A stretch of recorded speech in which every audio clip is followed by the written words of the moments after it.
that's just one aspect of the referral system. Now let's look at the handwriting. So typically we have just a page. Right. So you have to put everything on that one page to make sense. And how much medical information can you put on that particular one page for the next team who is seeing this patient to actually take clinical decision before this patient arrives? Right. And here is the case, my experience with this kind of, with the referral letter. Someone will refer patient from a hospital, and this guy know that the case he's sending is some terrible case.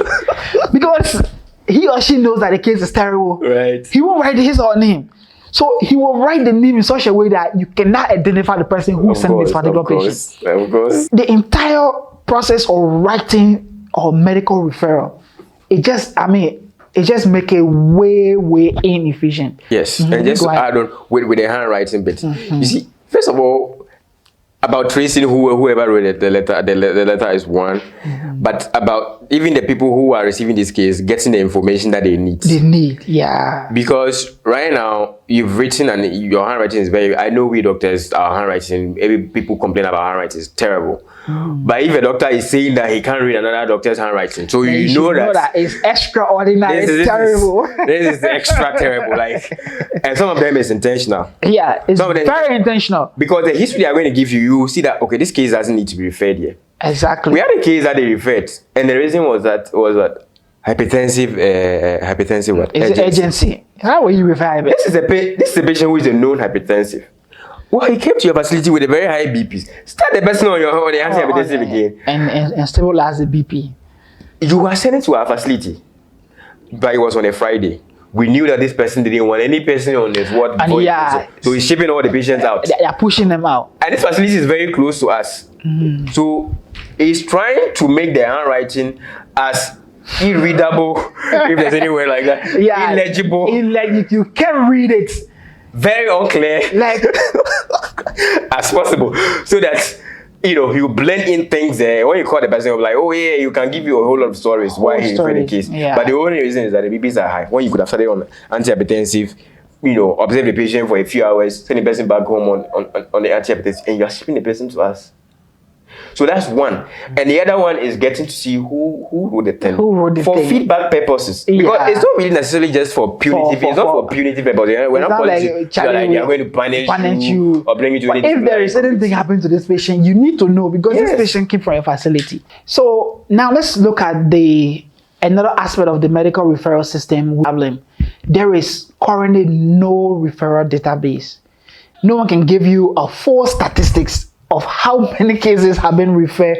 Like you don't have that kind of database wherein you can follow up on through and then get the patient medical records to know as in when was this patient referred, who referred this particular case, at what time was this patient referred. So that kind of medical data is not there. Now it's still being handwritten in. When you refer a case, you see the patient to the discharge. It can take years when medical legal issue comes. Where is the data they will actually go into to kind of investigate what happened to the patient, where the patient came from. So you need that kind of database, and also you need a database to provide for decision taking medically. If you realize that from the database, one hospital has referred over 15 surgical cases, it should click. One, is it that they are not having surgery at that particular facility? So if they are not having surgery at that particular facility, you can make an inference to the Ministry of Health and say, okay, you have a facility that doesn't have a surgeon and they are referring other cases here. So show them the evidence on the system that, okay, they keep referring to so cases because there is no surgeon at this particular facility. Now with all this evidence, take a decision. Either you send a resident or a surgeon there who will kind of provide solution to most of the cases that they are referring. So personally, I think there is a need for a referral database. The current lack of kind of referral database. What do you think about it? Yeah, I mean, as you said, absolutely. I mean, you need to have a data for what cases you are referring, what kind of cases they are, how many cases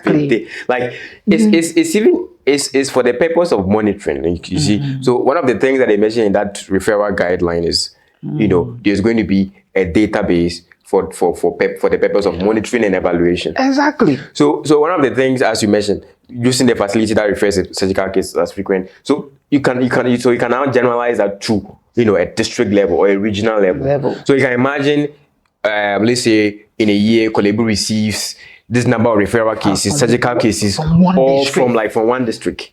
Like what's happening? So you can actually just go there. You can, instead of sending like a surgeon to each district hospital in there, you can the ministry can locate like one of the district hospitals, equip it with a surgeon, and that should solve the issue of bringing all the patients from that district to your facility. And so that's like basically you are decentralizing. So it's more of a strategic decentralization of surgical needs in this case. And that's not just surgery. And that's like for all the other specialties.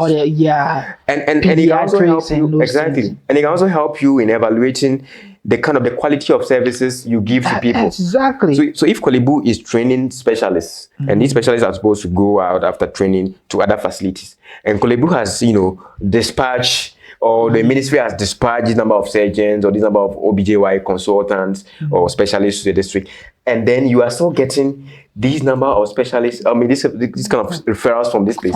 You want to find out what happened to people that I send. I send them there. Why you still bringing me cases? Exactly. So, database very important, and the paper database archives very inefficient. Very efficient. So that's just one aspect. Another aspect again, which I really found is dearly to me, is the medical referral system of Ghana is not optimized. This is optimized for international referral. Oh yeah. That's how bad it is. That's your domain. You have a lot of experience. I've had a lot of experiences. I'm from Liberia.